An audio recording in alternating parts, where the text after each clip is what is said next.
और आज हम ऐसा पार्ट सीखने वाले हैं जो आपके बोर्ड एग्जाम के हिसाब से बहुत जरूरी है।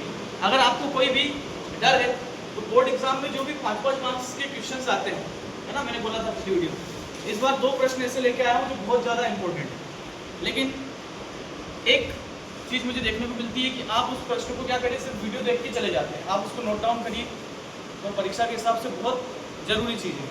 चलो आज की वीडियो शुरू करते हैं। यहाँ पे मैंने एक चित्र लगाया हुआ दिख रहा है सबको, यहाँ पे कुछ लिखा हुआ है। क्या आप इस पिंजरे में से इस व्यक्ति को ला सकते हैं? जैसे मेरे पास है ये कोई व्यक्ति है और ये है पिंजरा। क्या आप इस व्यक्ति को इस पिंजरे के अंदर ला सकते हो? शाबाश। तो कोई एक आगे करके दिखाएगा, कोई भी आ जाओ। हाँ पीछे से आ जाओ जल्दी से, टाइम करो। बाकी बच्चे लगभग इन्होंने साइंस फेयर में आए होंगे, सबने देखा होगा। तो पहले अभी आप इनको बताओ कि क्या क्या दिख रहा है। एक व्यक्ति है, थोड़ा सा घुमाओ, और क्या है? पिंजरा। दोनों ही साइड अलग अलग, हमने कोई ऐसा मिक्सअप तो नहीं किया। अभी धीरे धीरे इसको गति देगा, घुमाओ स्पीड से। हाँ, एक समय के लिए आपको जब भी स्पीड से घूमेगा तो आपको ऐसा भ्रम होगा कि कहाँ आ गया आदमी, हो रहा है भ्रम। लेकिन ये जैसी स्पीड धीरे करता है, रोक देता है, तो वापिस से किधर आ जाता है? बाहर आ जाता है। ऐसा क्यों हो रहा है, समझ में आ रहा है क्यों हुआ ऐसा? तेज गति चल रही है। और चलो ठीक है, आपको मौका देते हैं। अगर आपको नहीं पता है तो चलो मैं आपको मौका देता हूँ, आप पूछ लो मुझसे। पूछो, देखिए कोई क्या पूछना चाहते हो इसके बारे में। क्या क्या पूछना चाह रहे थे? बोलो, डरो मत, बोलना है। हाँ, कैसे आया? ठीक है, एक सबसे बड़ा मन में प्रश्न यही है कि कैसे आया। क्या सच में आया था? सच में आया था? ये साइड कभी सच में एक हो सकती है? तो सच में तो नहीं आया। इसका मतलब कुछ ना कुछ अपनी आंखों से संबंधित बात है। आंखों से इसका क्या लेना देना? आंखों से इसका क्या संबंध है? ठीक है, और कोई मन में बात? और पूछ लो। बस ये 2 प्रश्न, किसी को पता है इन दोनों के आंसर? नहीं पता। चलो ठीक है, अभी क्या करते हैं, हम वापिस से चलते हैं अपनी। इसके आंसर में दे दूँगा, लेकिन जस्ट एक प्रश्न तुम्हारी किताब का जो सभी क्लास के लिए इंपॉर्टेंट है, चाहे 7वीं हो, 8वीं हो या 10वीं हो। तो इधर से ध्यान से देखेंगे इस प्रश्न को। हाँ, ये आता है परीक्षा में। परावर्तन किसे कहते हैं? कोई बता सकता है ना आपके पाठ में? प्रकाश का परावर्तन। हाँ ठीक है, लेकिन आपको ये प्रश्न का उत्तर नहीं पता। चलिए तो इसको समझते हैं एक एक्टिविटी से। अभी मेरे पास है कुछ बॉक्स, जैसे एक खाली बॉक्स है, ठीक है, और बॉक्स में कुछ आइटम्स है जो मैं घर से तुम्हारे लिए लेके आया हूँ। जैसे यहाँ पे मेरे पास है बहुत सारी चीज़ें। एक लेज़र लाइट है, लेज़र लाइट देखिए आपके पास, ठीक है, तो एक लेज़र लाइट है। और मैं चाहता हूँ 1 मिनट में पंखे बंद कर दो, पर ये सेकंड वाला बटन बंद मत करना, नहीं तो बोर्ड ऑफ हो जाएगा। अरे वीडियो रोक बेटा, वीडियो रोक। दिख रहा है क्या? कोई रास्ता नहीं दिख रहा, केवल लेज़र लाइट यहाँ है और सीधा बाहर निकल रहा है। लेज़र लाइट का रास्ता दिख रहा है क्या कहीं से कहीं तक? कहीं पे भी कोई रास्ता नहीं है। अब अपन क्या करने वाले हैं, पहला चैलेंज तो चालू कर दी क्या, ठीक है। तो अपन क्या करेंगे, पहले तो अपन इस बॉक्स में थोड़ा सा स्मोक इकट्ठा करेंगे, धुआं, ठीक है। तो धुआं इकट्ठा करेंगे,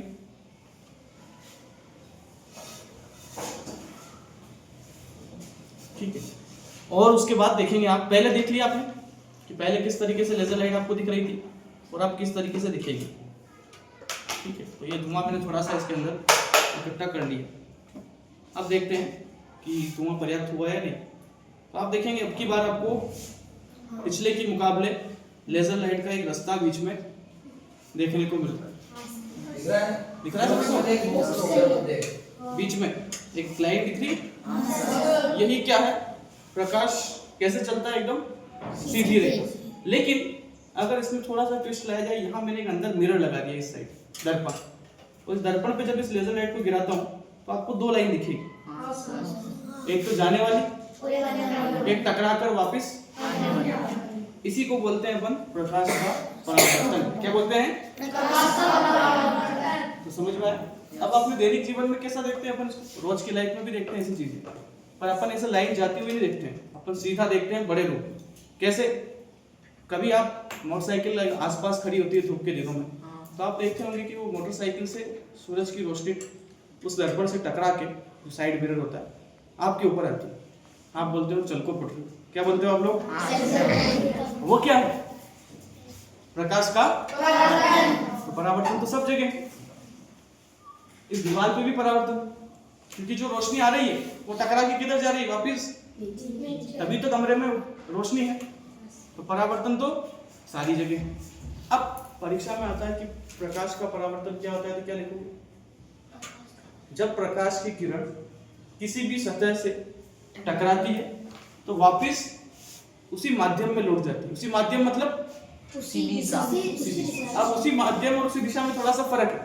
अब आप कहोगे सर ये देखो दिशा अभी मेरी कौन सी है? ये वाली चलाने वाली, लेकिन आप देखोगे दिशा थोड़ी सी चेंज हो रही है। तो डाला मैंने किस दिशा से? पूर्व दिशा से। जहां भी पूर्व दिशा में ही रही है, लेकिन आपको थोड़ा सा वेरिएशन मिल रहा है, थोड़ा सा, इसीलिए बोलते हैं उसी माध्यम में। क्या बोलते हैं? तो यहां तक प्रकाश का परावर्तन आपको समझ में आया। अब इसके नियम समझते हैं। नियम क्या होते हैं? इधर देखो, मैं इतना टेढ़ा करके इसको डालता हूं तो प्रकाश की किरण थोड़ी सी टेढ़ी होती, मैं ज्यादा टेढ़ा करूंगा तो, मैं और टेढ़ा करता हूं तो, पास लाता हूं तो किरण भी जो टकरा के जा रही है किरण वो पास आती जाती है। बिल्कुल एकदम सेंटर कर दूंगा तो आपको दोनों किरण नजर आना ही बंद हो जाएगी, जबकि टकरा तो अभी भी रही है दर्पण से। तो अब दोनों किरण क्यों नहीं नजर आ रही? क्योंकि वो टकरा के बिल्कुल उसी दिशा में जा रही है।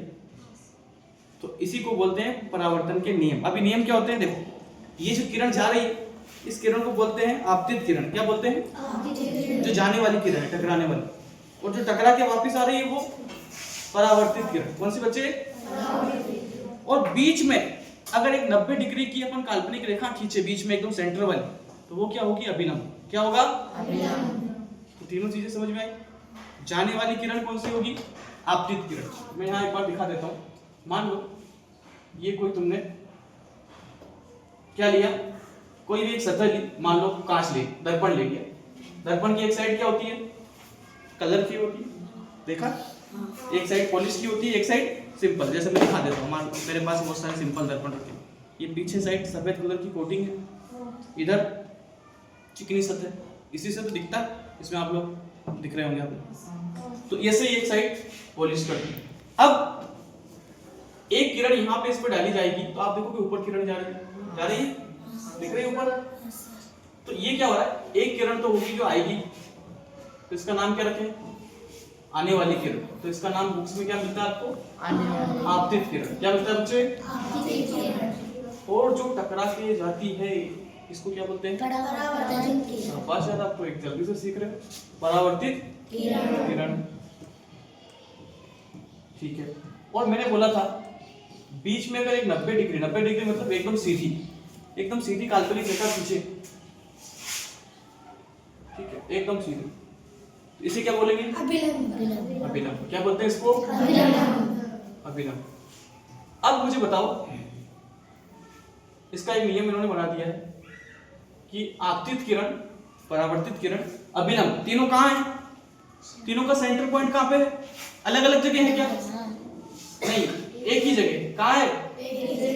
तो पहला नियम तो अपन ये बना दे कि आपतित किरण, परावर्तित किरण और अभिलंब तीनों कहाँ होते हैं? एक ही जगह होते हैं। क्या ऐसा हो सकता है कि किरण आ रही मान लो दर्पण पे यहाँ पे और निकल यहाँ से जाए? ऐसा हो सकता है क्या? नहीं। आप कहोगे सर ये दर्पण है, इस दर्पण पे अगर आप इस जगह लेजर लाइट को डालोगे तो जिस जगह इस पे पॉइंट बन रहा है उसी जगह से लाइट कहीं ना कहीं दूसरी जगह जा रही होगी, ठीक है। ये चाहे कैमरे पे भी भेज सकता हूँ, ठीक है। ये देखो, तो अब ऐसा तो नहीं होगा ना कि यहाँ लाइट डाली और निकल यहाँ से गई। तो इसी को बोलते हैं परावर्तन का पहला नियम। अब दूसरा क्या है? इधर देखो, इस अभिलंब के और परावर्तित किरण के बीच में कौन है? इस अभिलंब की और आपतित किरण के बीच में कौन है? तो जो आपतित किरण और अभिलंब के बीच में कोण है उसका नाम क्या हो जाएगा? आपतन कोण। कौन सा कोण बच्चे? आपतन कोण। ठीक है। अरे एक झटका बहुत जोर से लग रहा मेरे हाथ से आज। आपतन कोण कौन सा कोण है ये? आपतन कोण। और ये कौन सा हो जाएगा फिर? परावर्तन कोण। कौन सा हो जाएगा? परावर्तन कोण। परावर्तन कोण। ठीक है। क्या दोनों अलग अलग हो सकते हैं? मान लो ये 30 डिग्री होगा तो ये भी कितना होगा? 30 डिग्री। क्योंकि मैंने करके दिखाया था कि जितना डिग्री पे अपन इसको मारेंगे, मान लो सीधा करेंगे तो बिल्कुल कुछ कोण नहीं बनेगा, टेढ़ा करेंगे तो कोण बनेगा। जितना इधर ज्यादा होगा उतना भी।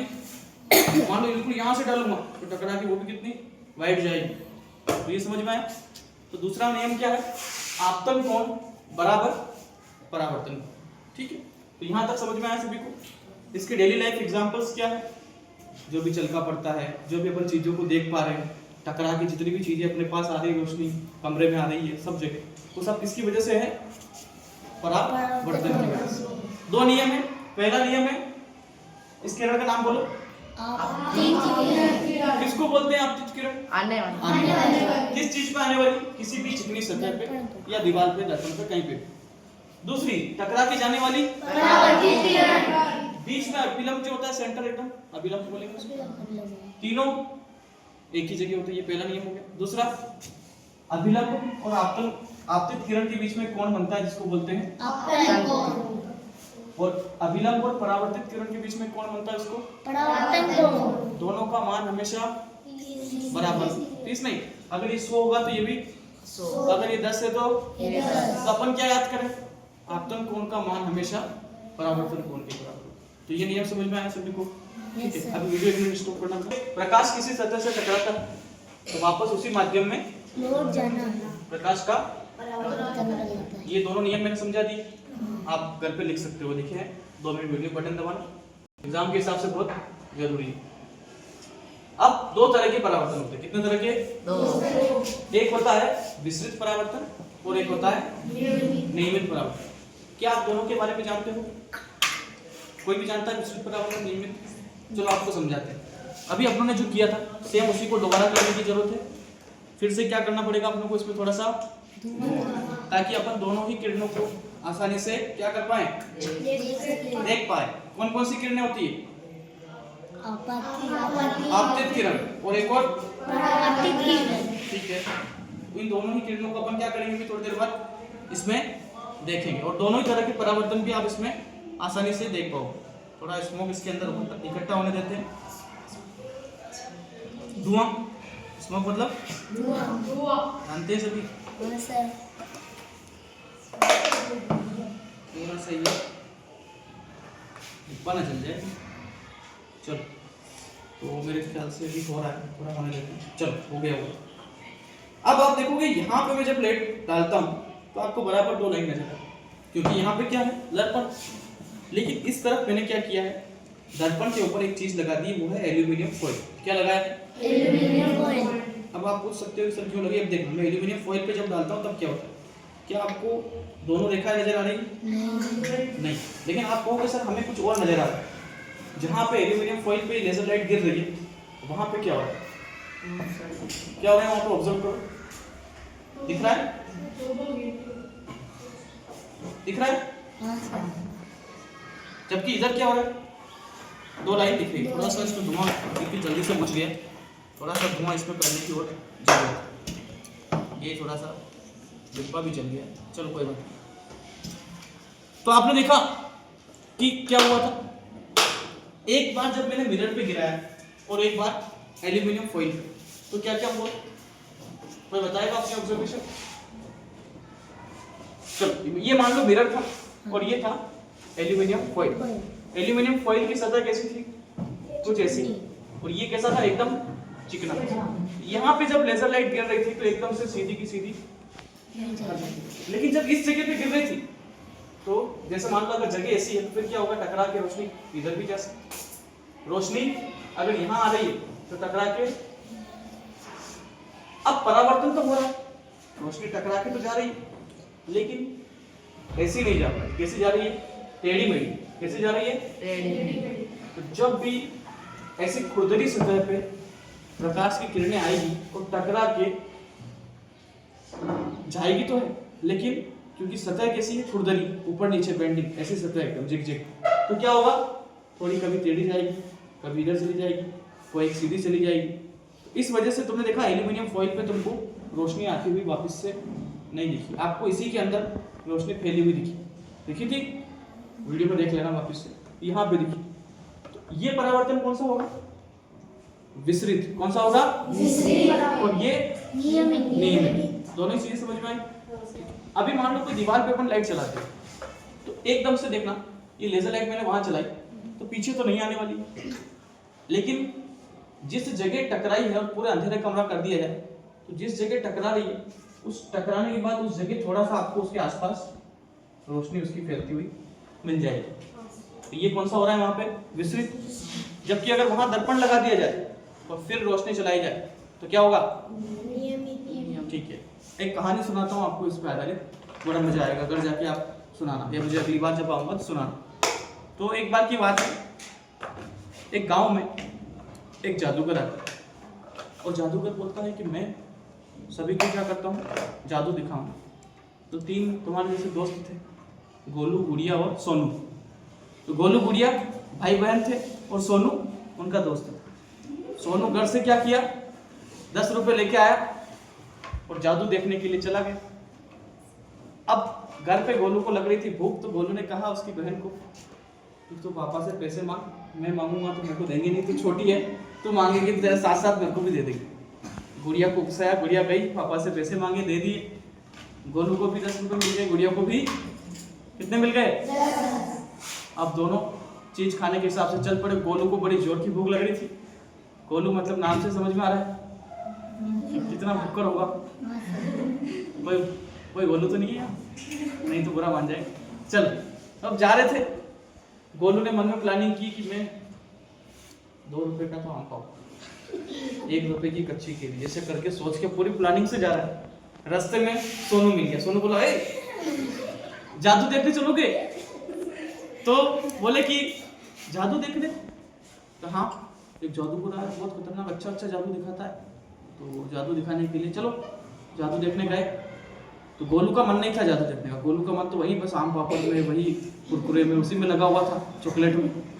तो गोलू ने कहा यार नहीं चलना मगर, तो गुड़िया बोली नहीं चलना पड़ेगा, जादू कोई आवा बार बार, चीज तो फिर खाला में गए जादू देखने।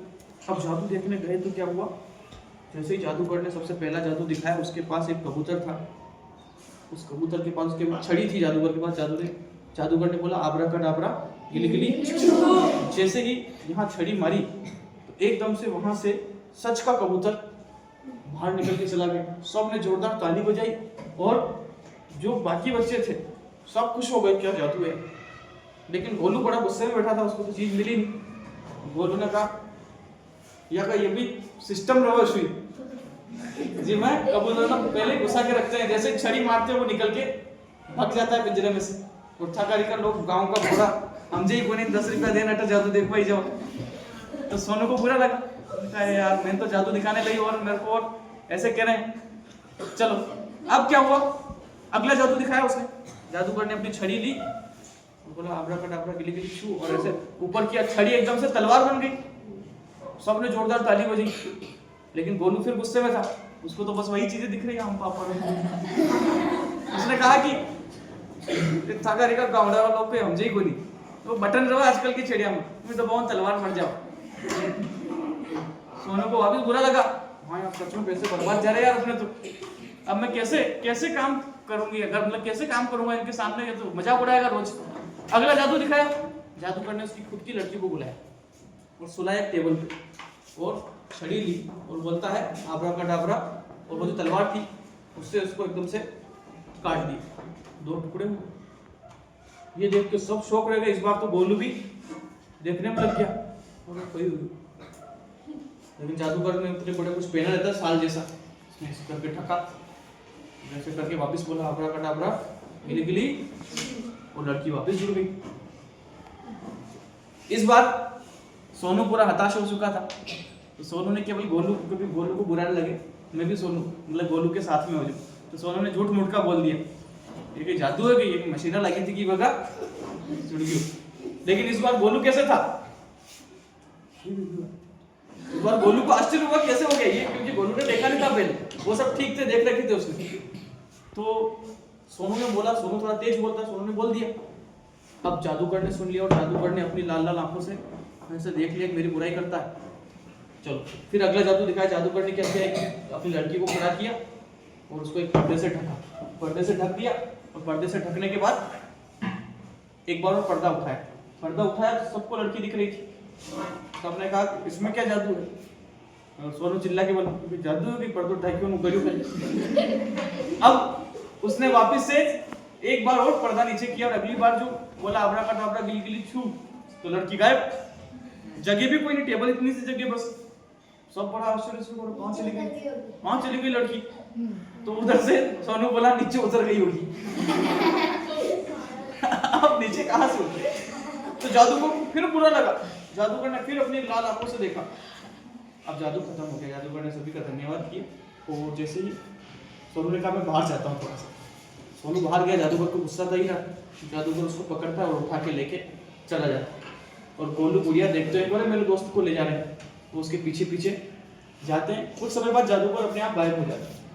वो देखते हैं कहाँ गया कहाँ गया, तो वो देखते हैं कि उनके एक कहीं रास्ते में गमला लगा हुआ। रास्ते में गमला क्या करेगा? तो गोलू बड़ा होशियार था, गोलू ने उसने पिक्चरों में देखा था कि अगर इस गमले को घुमाएंगे तो कहीं से दरवाजा खुल जाएगा। उसने घुमाया तो सच में एक जगह से दरवाजा खुल गया। जब दरवाजा खुला अंदर गए तो क्या देखते हैं? जादूगर जिस कमरे में है उस कमरे में उनके गांव का एक सब्जी वाला है और उस सब्जी वाले के दो टुकड़े हुए हैं बीच में से, और दोनों कैसे हैं? पत्थर के। कैसे बच्चे? पत्थर के। अब ये देख के गोलू गुड़िया डर जाते हैं, ये तो अपने गांव का सब्जी वाला है, पत्थर का बना हुआ। आगे गए तो देखते हैं कि एक पक्षी है, उसके भी दो टुकड़े हैं और वो भी पत्थर के। और आगे गए तो उनका दोस्त सोनू, उसके भी दो टुकड़े हुए हैं और वो भी पत्थर का, और ऐसे खड़ा है, आधा टुकड़ा इधर खड़ा है, आधा ऐसे खड़ा पत्थर का बना हुआ। दोनों डर गए और जादूगर मस्त आराम से खीर पूरी और सब्जी खा रहा है। मंगलवार का दिन था। अब उसकी बिल्ली पाल रखी जादूगर ने, बिल्ली बैठी थी। बिल्ली को पता लग गया कमरे में कोई आया सुगंध से। बिल्ली देखने के लिए जंप मारी, तो जंप मारा तो जादूगर की जो गिलास में खीर थी वो डुल गई। क्या हुई? अब जादूगर को आया गुस्सा। जादूगर तो क्रूर तो था ही, गुस्से वाला। उसने बोला आबराकडाबरा गिलगिली, उस छड़ी में से एक रोशनी निकली और वो रोशनी जाके किसको लगी? बिल्ली के बेचारे के दो टुकड़ा भी गया, वो बिल्ली पत्थर की बन गई। अब क्या हुआ?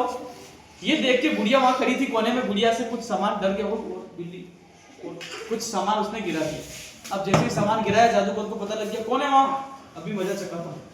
और जादूगर ने बोला आबराकडाबरा गिलगिली, रोशनी निकली और गोलू गुड़िया की तरफ रोशनी जाने लगी। तो जादूगर, गोलू बड़ा होशियार था, गोलू को पता था। गोलू ने क्या किया? अपनी बहन को आगे खड़ी थी, उसको नीचे बैठाया, खुद भी नीचे हो गया, तो रोशनी ऊपर से निकल गई पीछे की तरफ। पीछे डाली पे कबूतर बैठा था बेचारा, कबूतर को जा लगी, कबूतर के दो कबूतर। फिर से जादूगर को बड़ा गुस्सा आया कि इस बार तो ऐसी रोशनी चलाऊंगा कोई भी नहीं बचेगा। बोला आबराकडाबरा गिलगिली, इस बार रोशनी निकली गोलू गुड़िया की तरफ और गोलू ने देखा कि क्या करूं इस जादूगर को तो मार ही डालूं। तो उसने देखा कि किसी चीज से उठा के मार दूं, कोई चीज नजर नहीं आई। तो वहां एक शीशा लगा था तैयार होने का, जादूगर दर्पण का। वो शीशा उठाया और फेंकने लगा जादूगर की तरफ, लेकिन तब तक बहुत देर हो गई। ऐसे ही किया बस, और रोशनी आई और वो उस दर्पण से टकरा गई। अब टकरा गई, ऐसे पकड़ा था वो, तो परावर्तन के नियम से हम जानते हैं, अभी सीखा, प्रकाश की किरण जिस दिशा से आती है टकरा के उसी माध्यम में वापस इस बार वो रोशनी जाके लगी जादूगर को। किसको लगी? और जादूगर के दो जादूगर और बाकी जितने भी लोग थे पत्थर के, ऑटोमेटिकली कैसे हो गए? सही हो गए। तो इस कहानी से हमें दो चीजें सीखने को, एक तो परावर्तन, दूसरा क्या हमें किसी की बुराई करना चाहिए? नहीं करना चाहिए। तो बुराई नहीं करना, पढ़ाई करना। अभी परीक्षा नजदीक है, तो परावर्तन किसे कहते हैं और कौन कौन से परावर्तन होते हैं? विसरित और नियमित। ये दोनों देखे। एक मैं तुम्हें किताब का फोटो दिखा देता हूँ, ये इनकी आपकी किताब में तुम जब आओगे तो ऐसा चित्र मिलेगा। ये देखो मैंने बनाया था ना इसे। ये देखो अनियमित होगा उत्तर सीधा तो क्या होगा, और नियमित होगा तब क्या होगा। पहले अनियमित का देख लिया, ठीक है, और ये नीचे नियमित वाला देख रहे हो एकदम कैसा जा रहा है, एकदम सीधा से। इधर क्या हो रहा है, कभी ऐसे कभी वैसे, तो ये चीजें तो दोनों समझ में आया, विस्तृत परावर्तन और नियमित परावर्तन। चलो अब आता है ये चीज जो 5 नंबर में गारंटेड आया हुआ है प्रश्न 2024 में, बहुमूर्तिदर्शी कैलाइडोस्कोप किसको बोलते हैं, पता है आपको। चलो आप घर जाके क्या करना, आपको कैसे बनाते हैं वो सीख लो। पहले आपको चाहिए इसके लिए 3 एक जैसे दर्पण। क्या चाहिए, 3 एक जैसे दर्पण आयताकार, ये ले लिया मैंने। अगर मैं इनको क्या करूं, एक झोपड़ी की शेप में क्या बोलते हैं, त्रिभुज के जैसे प्रिज्म होता है ना, वैसे अगर इसको पकड़ लूं और फिर इसके अंदर से आप लोगों को देखूं या किसी भी चीज को देखूं तो मुझे जो है आकृतियां ज्यादा नजर आएगी। क्या होगा, क्यों आएगी ज्यादा नजर, क्योंकि दर्पण लगे। एक दर्पण जितनी इमेज बनाएगा दूसरा भी वापस से उतनी ही ज्यादा इमेज बनाएगा। तो अभी मैं एक टेम्पररी बना के दिखा रहा हूं आपको, आप घर जाके स्थायी भी बना सकते हो। कैसे बनाओगे वो सारा इस वीडियो में भी सिखाएंगे।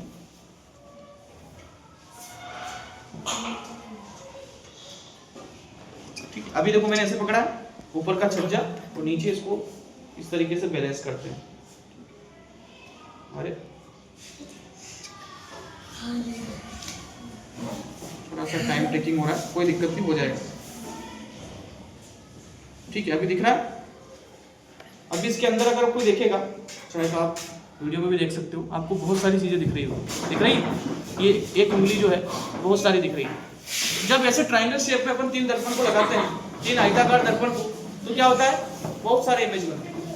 और अगर इसको एक गोले में पैक कर दे, एक गोले में इसको ऐसे सीधा पैक कर दे और पीछे की तरफ एक देखने का छेद लगा दे, इधर से देखने का एक गोल, और इधर कुछ भी अपन चूड़ी की या कोई भी रंग बिरंगी कागज रख दें इसके अंदर, और पीछे एक पारभासी शीट लगा दे। पारभासी क्या होता है, जिसमें आर पार धुंधला दिखे तो रोशनी तो आएगी, इधर से देखेंगे तो रोशनी कहाँ से आएगी, यहीं से आएगी।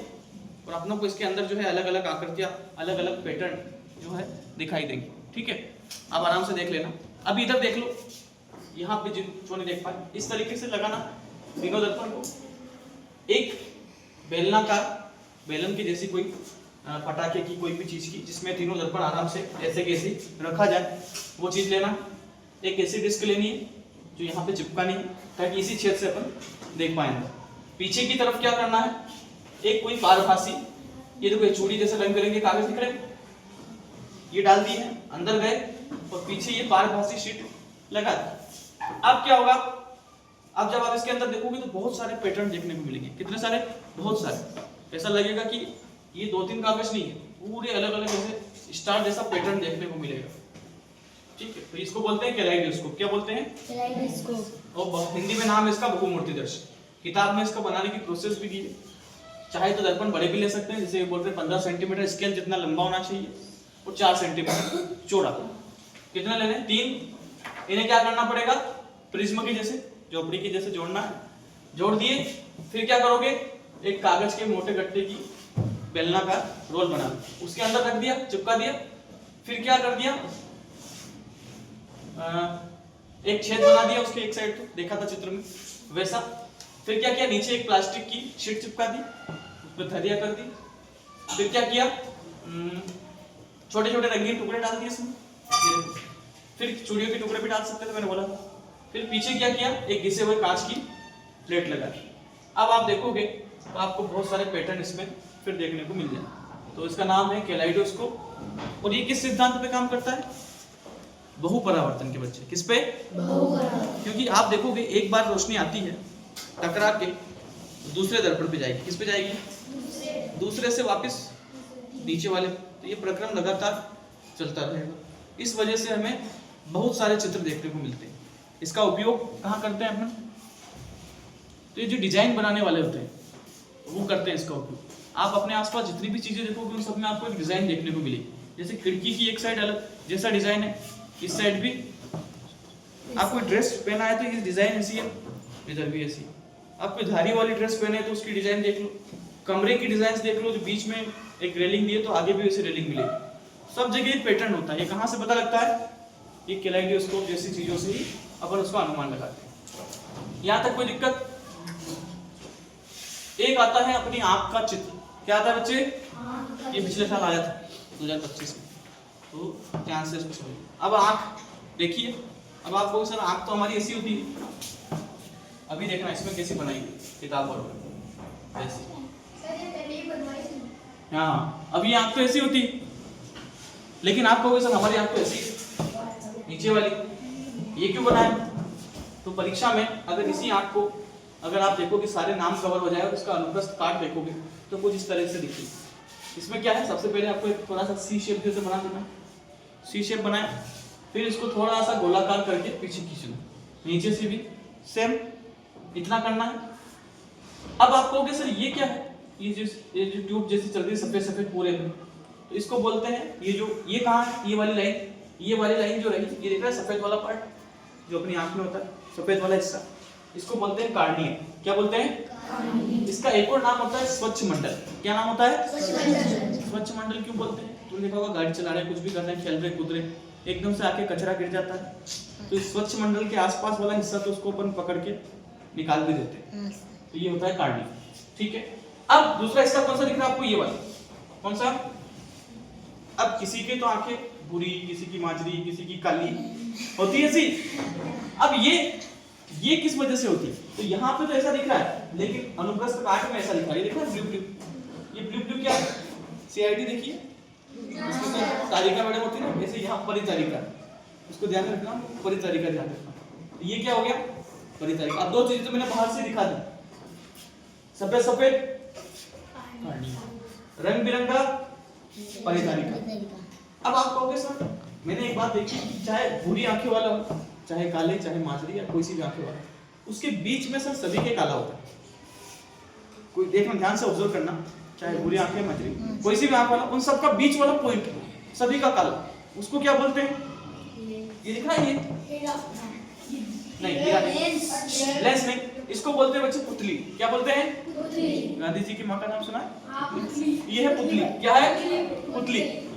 अब ये पुतली की साइज बड़ी और छोटी हो सकती है। कैसे हो सकती है बड़ी साइज? अगर अपन धूप में, तो पुतली क्या होगी? छोटी। क्या हो जाएगी? और एकदम से जैसे ही छोटी पुतली होगी, अब तुम धूप में से छत पे हो मान लो, एकदम से जैसे ही नाल में आओगे, सीढ़ी से उतरोगे, तो सीढ़ी में क्या है? अंधेरा, तो तुम्हारी पुतली छोटी की छोटी रह गई, थोड़ा टाइम लगेगा बड़ा होने में, तो तुम लोग को एकदम से ऐसा लगेगा जैसे चक्कर आ रहे हैं, अंधेरा हो गया पूरा का पूरा, लगता है, क्योंकि पुतली को बड़ा होने में थोड़ा सा टाइम लगेगा। और जो पीछे बैठते हैं बच्चे, उनकी पुतली बड़ी रहती है। क्यों?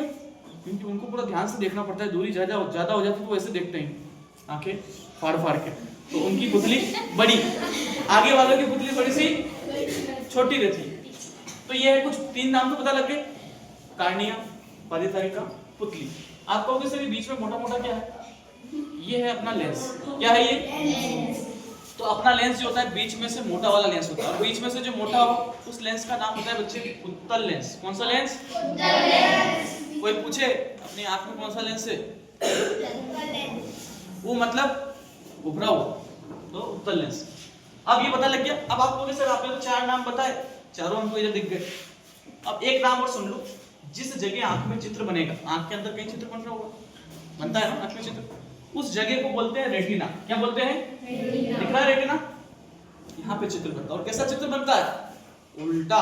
कैसा बनता है? उल्टा। यही सब चीजें लिखी। अब आप कहोगे सर ये क्या बना रखा है दाढ़ी खींच के? तो ये होती है पक्षमाप पेशियां। क्या होती है?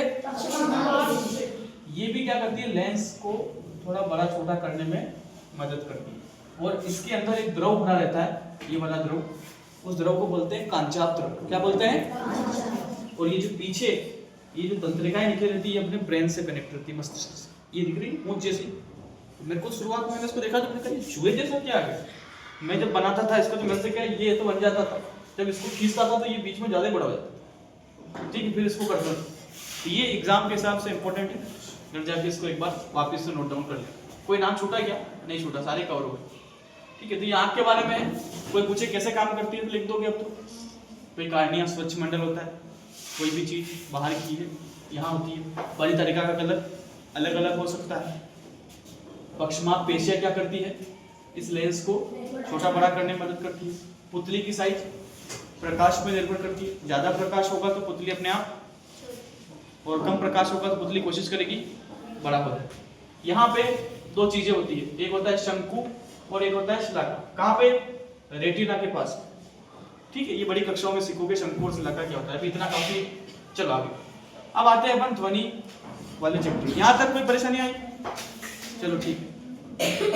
अच्छा मुझे बताओ, अपनी आंख में ये जो काला पीला भाग है, माजर वाला, जो अलग अलग भाग होते हैं, इस भाग के इसको नाम क्या बोलते हैं? अपन तो अंटी बोलते हैं इसको, लेकिन ये है क्या?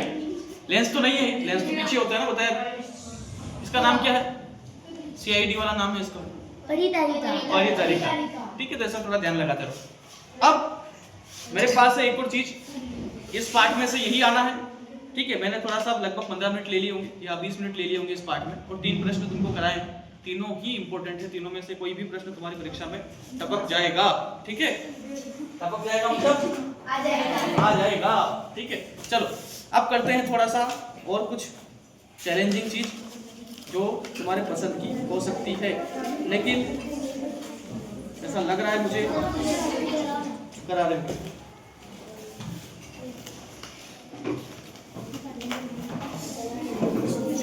अभी आप देखोगे, इसी पे रखते हैं। मेरे पास है एक कांच का ग्लास और एक क्या है, एक पन्नी छोटी सी। अब मैं क्या करने वाला हूँ, इस पन्नी को इस तरीके से ढक के इसको रखने वाला हूँ। ठीक है, और इसको पकड़ूंगा भी सही, और एक चीज़ की और जरूरत पड़ेगी, थोड़ा सा चौक वगैरह की। चौक शायद मेरे इसमें होगी, किसी के पास चौक? हाँ दे दो, थोड़ा सा चाहिए, बिल्कुल थोड़ा सा दे। अभी मैं क्या करूँगा, इस चौक को कूट डालूंगा, तुमको नहीं कूटूंगा। ठीक है, और इसका थोड़ा सा चूरा मैंने क्या किया, इसके ऊपर इस तरीके से डाल लिया। ठीक है, हो गया? दिख रहा है सबको? अब मेरे पास है कुछ चिमटे जैसा, ठीक है? ठीक है, अब मैं क्या करूँगा, इसको एक बार ऐसे मारने वाला हूँ इसको, ठीक, ऐसे पीटने वाला हूँ खड़ा, और फिर इसको यहाँ लगा कर देखता हूँ क्या होता है। रेडी हो सभी देखने के लिए? दिखा दे, देखिएगा, टेंशन मत लो, वीडियो बना। ठीक है, तो ये मैंने मारा। ठीक है, देखा किस तरीके से सारे कर तेजी से भगे। एक बार और तुम्हारी डिमांड पे वंस मोर। चलो ये देख सकते हो आप, ये मैं इसको मारा और आया मजा। ऐसी चीजें आपको अच्छी लगती है। अब मुझे बताओ ऐसा क्यों हुआ? वाइब्रेट हुआ, लेकिन इस वाइब्रेशन से आपने एक चीज महसूस की होगी। क्या हुआ? आपको आवाज भी आई। क्या हुआ है? केवल कण उछलते हुए नहीं दिख रहे, आपको एक आवाज भी आई, ऐसे आई आवाज। तो आवाज कब आती है? ध्वनि कब उत्पन्न होती है?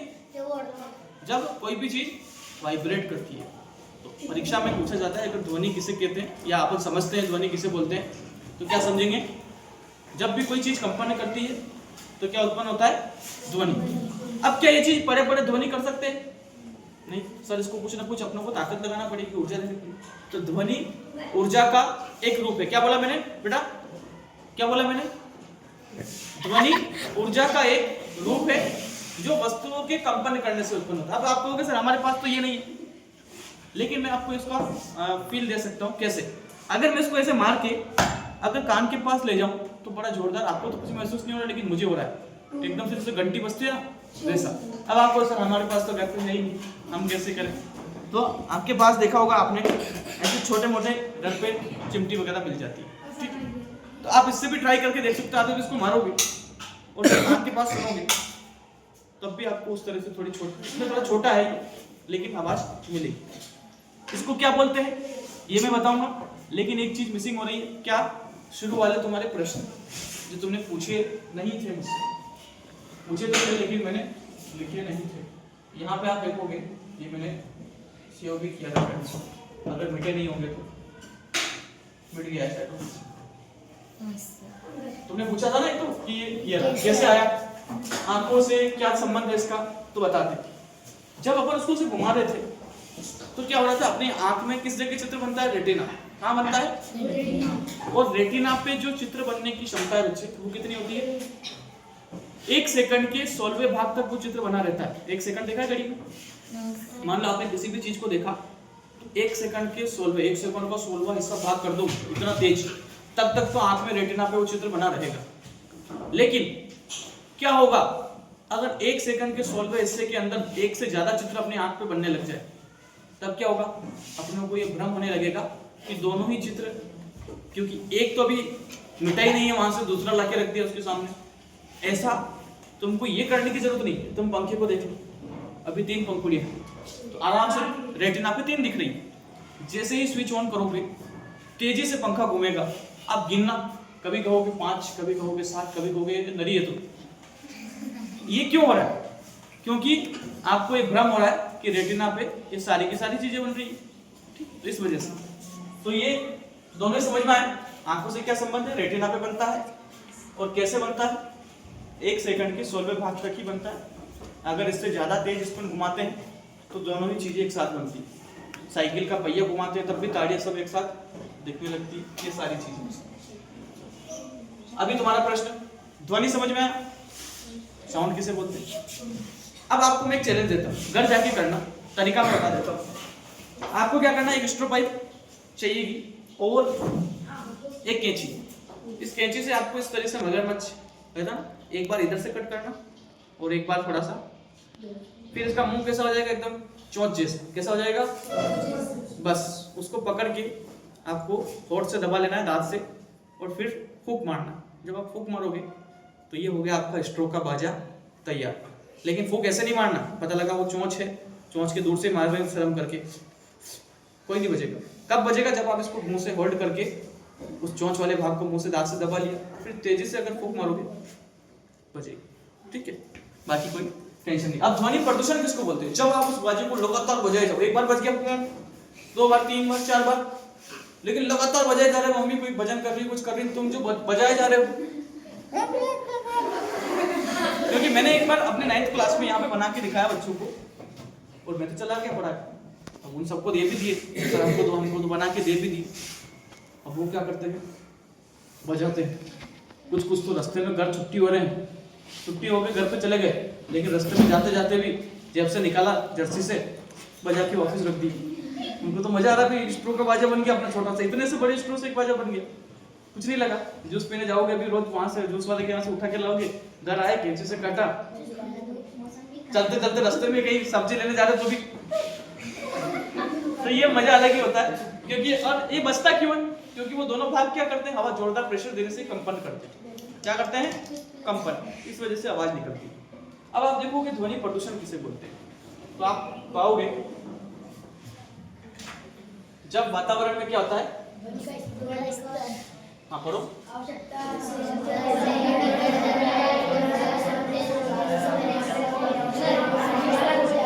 अब तुमको तो मजा आ रहा है, डीजे बजाने वाले को तो मजा आ रहा है, नाच रहे हैं, लेकिन मान लो किसी का एग्जाम है, उसको तो तकलीफ हो रही।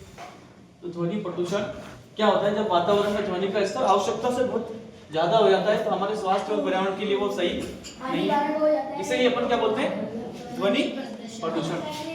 अपन क्या कर सकते हैं ध्वनि प्रदूषण को कम करने के लिए? इधर देखो, पहला तुम्हारे हिसाब से क्या करना चाहिए ध्वनि प्रदूषण नहीं हो उसके लिए? जो गाड़ियां होती है, वाहन वगैरह होते हैं, इंजन होते हैं, उनमें अपने को क्या करना पड़ेगा, साइलेंसर, है ना? अगर साइलेंसर मान लो टूट गया तो कैसे आवाज आती है, फट फट फट फट, देखा? बोलता है ना, बुलेट वगैरह में साइलेंसर निकाल के रखते हैं और शौक से चलाते हैं लोग, जैसे मजा आ रहा हो।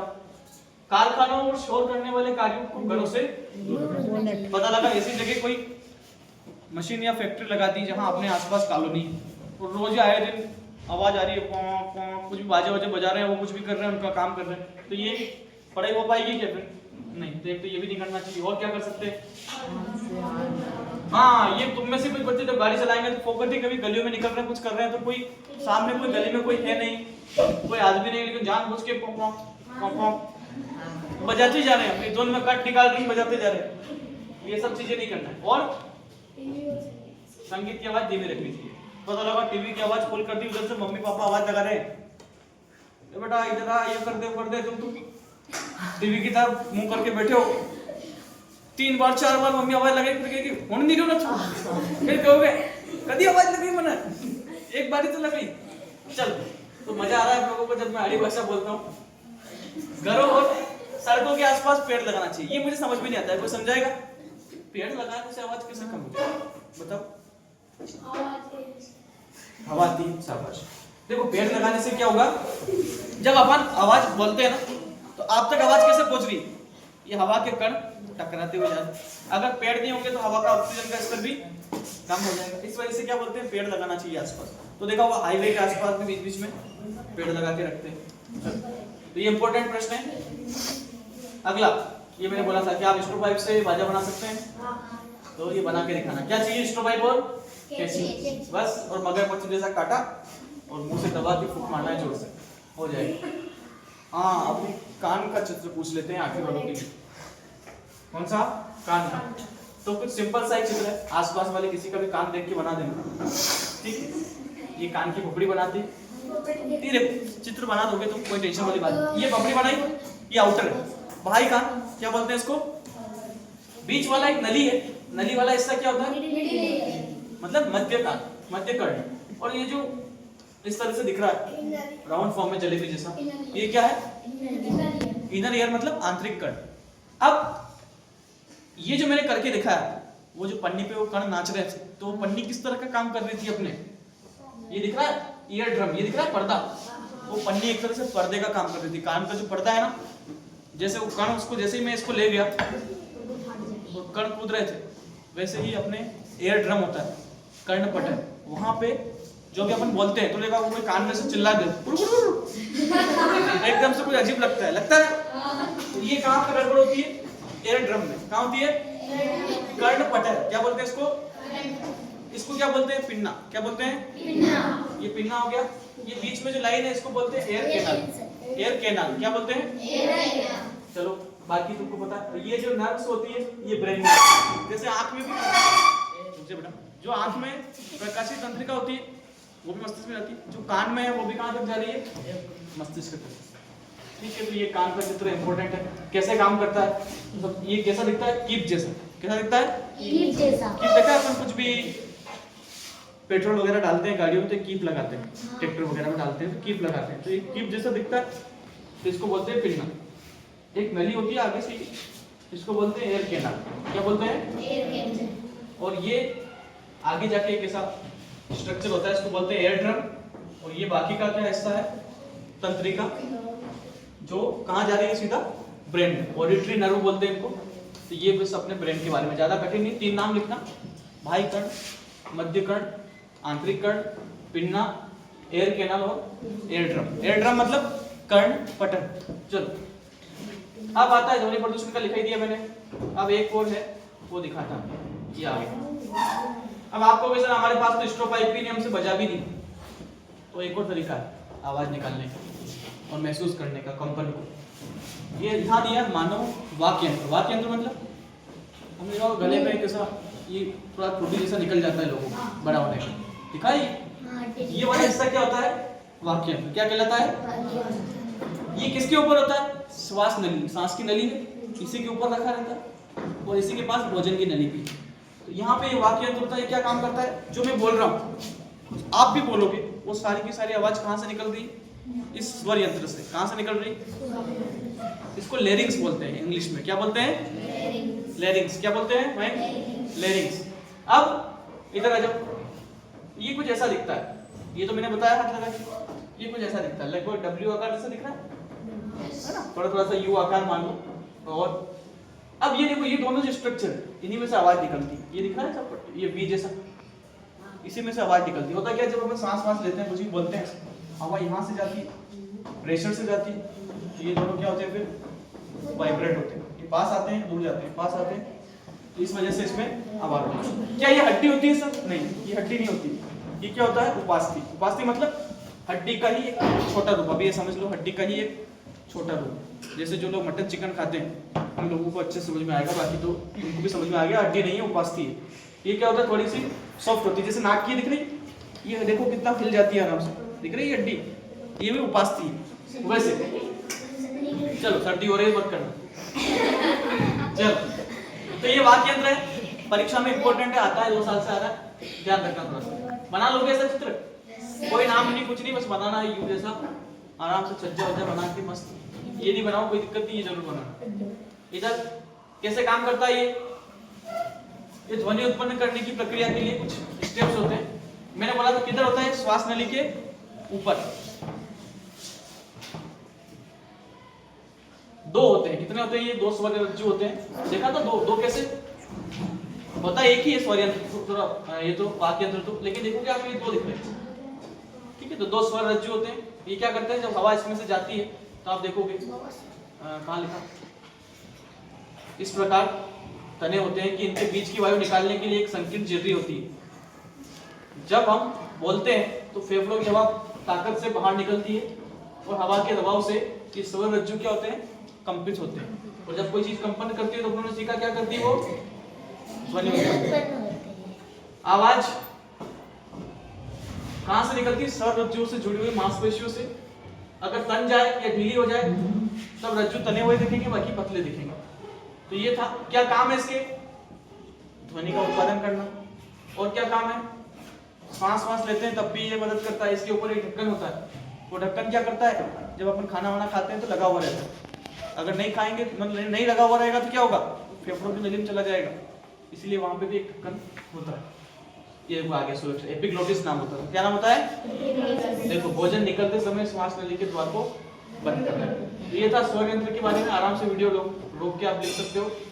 जो पुरुष होते हैं उनका स्वर यंत्र कितना होता है, 20 mm। कितना होता है, 20। और महिलाओं का 15।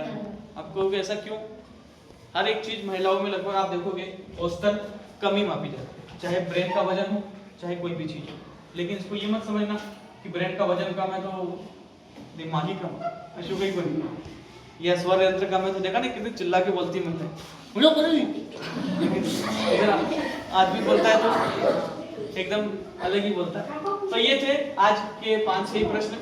और एक चीज, जैसे प्रकाश का परावर्तन होता है वैसे ध्वनि का भी परावर्तन होता है। कैसे, अगर आप कहीं एक कमरे में चिल्लाओ, खाली कमरे में, तो ध्वनि क्या होगा, टकरा के वापस तुम्हारे पास ही आएगी। जैसे हॉल में चिल्लाओगे हेलो, थोड़ी देर बाद वापस होता है। और उसी को ये लोग बोलेंगे, 9वीं कक्षा में सीखोगे अनुरणन। क्या बोलोगे, ठीक है, वो बात की चीज है। बाकी ध्वनि से संबंधित एक चीज मैंने सिखा दी, कंपन करती हुई वस्तु से उत्पन्न होती है। और ध्वनि का जो मात्रक है वो क्या होता है, डेसिबल। क्या होता है, अपन जो बात करते हैं कितना डेसिबल पे बात करते हैं, लगभग 30 डेसिबल पे। कितना, 30। और जो तुम चुपचाप बैठे रहते हो, सोए रहते हो, आवाज आती है सांस की, वो 10 डेसिबल की है। कितना डेसिबल की है। और जो नॉर्मल कक्षा में फुसफुसाहट करते हो, ऐसे जो फुसफुसाहट करते हो धीरे धीरे से आपस में चर्चा करते हो, वो कितना डेसिबल की है, लगभग 20 डेसिबल की, 15 से 20 डेसिबल। तो आज अपन ने सीखा, एक बार रिवीजन करा देता हूँ जल्दी से, उसके बाद वीडियो फटाफट से ऑफ करते हैं, लंबी हो गई होगी।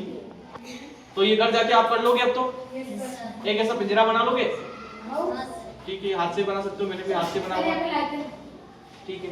तो मेरी तरफ से इतना ही। सबको अच्छा लगा,